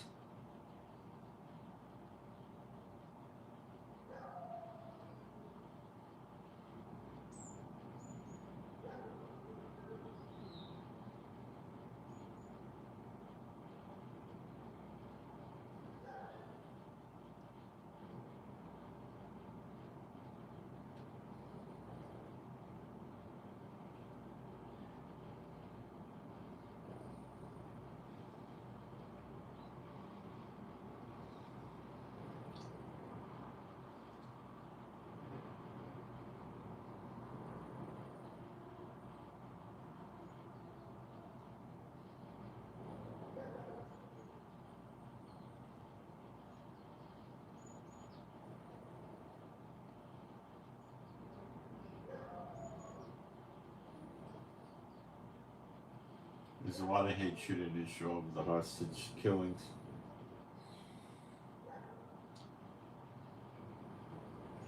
I don't know if this general strike is going to go anywhere. It's really silly.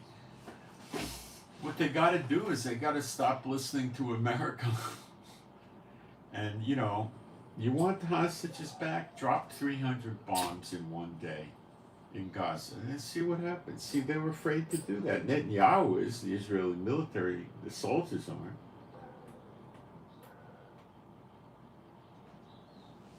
Take their families hostage. That would work.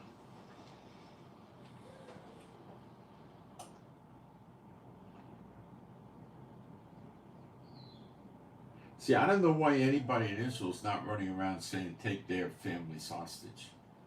See, the Israelis are so beaten down by lousy politicians serving the gods of the dead that they, you know, they don't think anymore. They don't think right. Take their families hostages. It's over.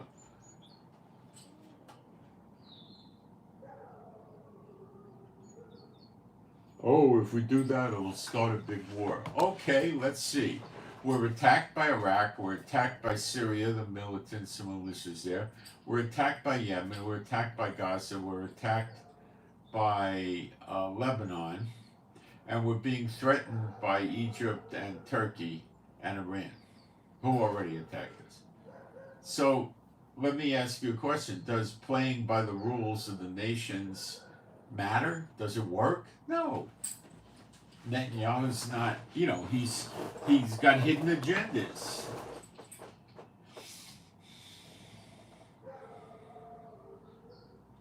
His approach doesn't work. targeted assassination doesn't work.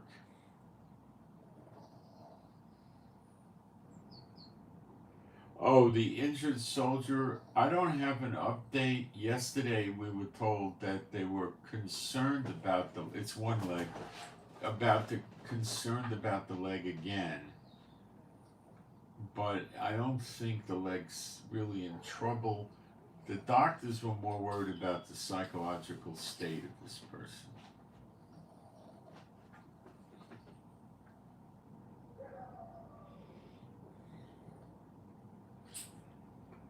Israelis are tough, but they're not that tough.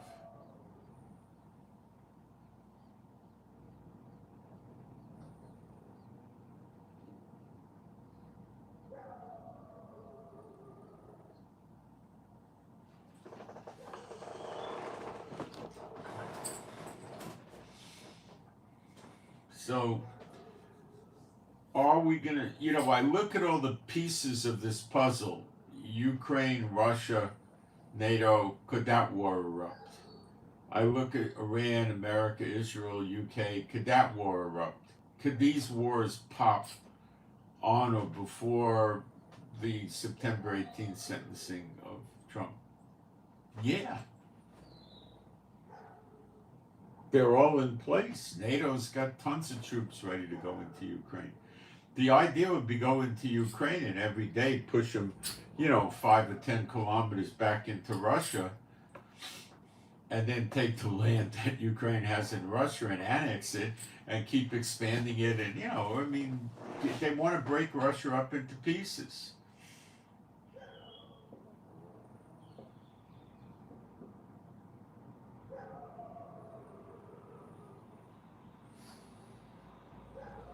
This morning, Beulah heard the rifle fire and she came over. I was sitting outside. She rubbed up against me. She wanted me to pet her. She didn't know what it was. She didn't like it. I'm hearing it, and I'm hearing it like at least a mile or 2 miles away, maybe 3 miles. It's in valleys. It's echoing and stuff. And she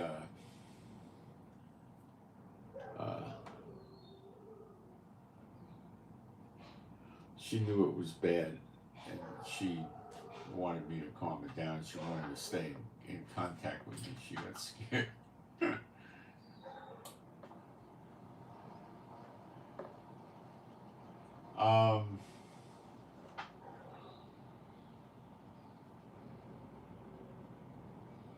Yeah, it could go. Am I guaranteeing this is going to happen? No, but I'm looking at all these pieces, all these moving parts, and I'm thinking, yeah, now I find out there's no aircraft carriers around China and Asia.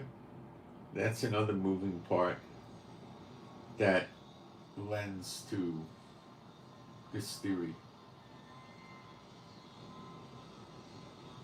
It's to secure Kamala in by, Trump ain't around anymore. And then how to cover it up and make the camel look good, Kamala look good, Biden look good, is the wars. What's going to make them look bad are the sleeper agents. Very, very, very, very bad.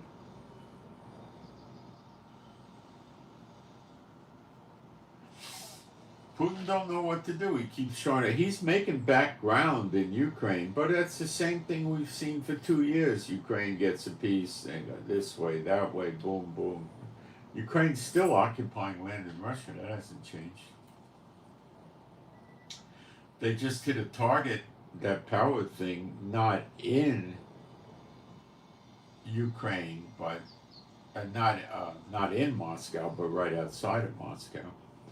Venezuela, I guess somebody was thanking him for sending the gangs up to Aurora and Denver, Colorado. His power generator went out the other day, and his whole country had a blackout, and he said it was sabotage from somebody. He didn't know who.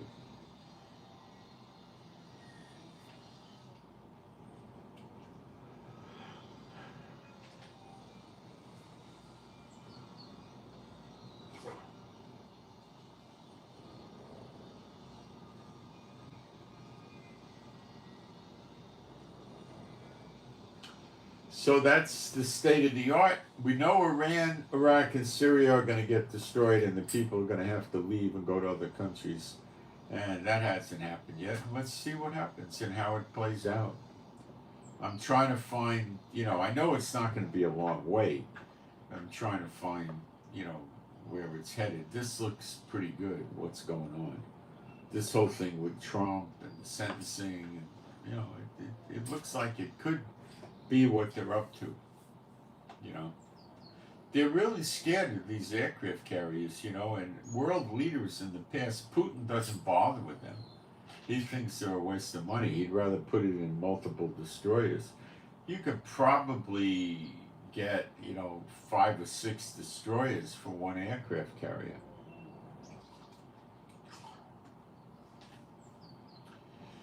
But it's not that easy to sink 5 or 6 destroyers. It's not that easy to sink an aircraft carrier either, but to hit it's not that hard. Sinking it's another story. They say you'd have to hit it with 6 or 8 missiles of common sizes, anti-ship missiles. You probably have to hit it 6 or 8 times to send it down under the water. But disabling it's not that difficult.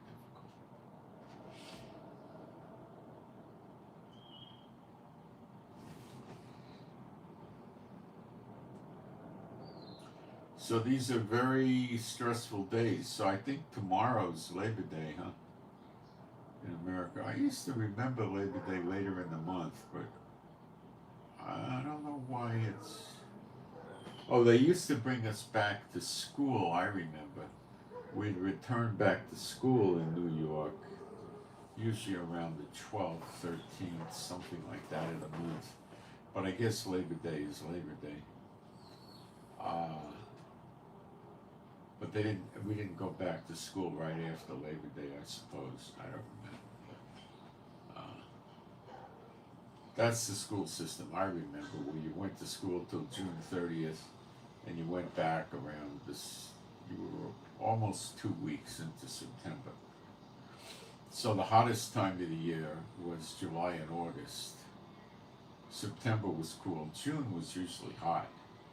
I remember we had hot days in June, and the teacher used to let us go play round robin with the water fountain.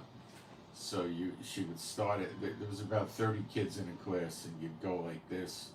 Everybody that wanted to, in successive order, would be able to go out and get a drink of water, and it went around like that, and then it would start over again. So, and the water fountain. In New York, it's kind of funny. I think the pipes are buried way down deep in the ground. And after the maintenance guys had a way to keep the water fountain open all the time, they had a way to wedge it open, and they just would let it run. And or it was broken and you could wedge it open, I don't know. And the water would get ice cold. And we would drink that ice cold water. It was very refreshing on a cold day. It worked well. Teacher was nice. And I used to play basketball in the summer and come home all sweaty and stuff in the evening. They had lights in the schoolyard. We played with the lights. They weren't good lights, but light enough. And then we'd come home and I'd turn the sink on and let it run for, 3 minutes or something like that, 5 minutes even, and it would get ice cold, and I would drink the ice cold water. New York had great tasting water. This is, we're going 50, 60 years ago. I don't know how good it is now, but it was good water then. San Francisco used to have good water. The best water I ever tasted in America was in Seattle. Their water was delicious. I mean, it was like Evian or something. It was really good. So the people in Israel now are kind of relaxed about an attack from Iran. So far, no attack, even though America's been warning us. They've been warning us a lot about this Iranian attack that never happens. They've been making a lot of intel mistakes on this. So Iran probably knows how to push their buttons and make them think that something is coming when it's not. I don't know what's going to happen in Aurora and Denver, Colorado, but I really going to watch that one closely. That's super weird, but it's happening. And if they're getting away with it, they may launch other migrants or people that came across the border without proper paperwork, maybe filed later or didn't. They may start taking over apartment buildings in other areas too. Now, if they tried in Texas, guess what? They'll get killed. If they tried in, I'd say, Arkansas, Mississippi, Missouri, they might get killed too. Wyoming, Idaho, North Dakota, South Dakota, and Utah, they probably get killed. But there are places in Florida they could probably try it, and Georgia and places like that. They'd probably get away with it.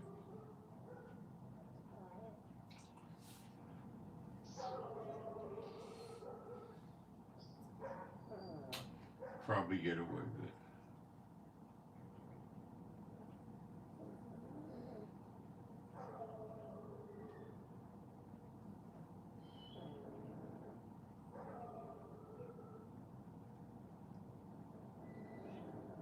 Well, I think that's it for today.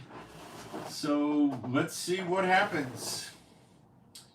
And I'm Moshe. Please pray for me and my wife for our peace, safety, protection, and joy. Subscribe if you want. You know, I come on with a lot of updates in the form of live streams when stuff starts happening here, so you might want to subscribe. Please hit the thumbs up button. Take you 2 seconds. Remember, we're driven with offerings. We don't sell anything. We can't. Freely you have received, freely you shall give. Pray for our health and our finances. Pray for our animals and pets that are all rescues to be happy, healthy, and whole. Pray for better videos. Pray for the peace of Jerusalem, and I'll keep you posted. I'm getting a feeling about this thing with September 18th, and let's see how it happens. If it happens, and how. I can't give you a written guarantee because then I'd be prophesying it to you, but let's see what happens. So I'm about 2 hours today. Good, it's getting shorter. If I could get it to 90 minutes, so much the better, but I'll take 2 hours. Okay, kids, I send my shalom to all those who love Yeshua HaMashiach, and thanks to those that send offerings in, and I'm out.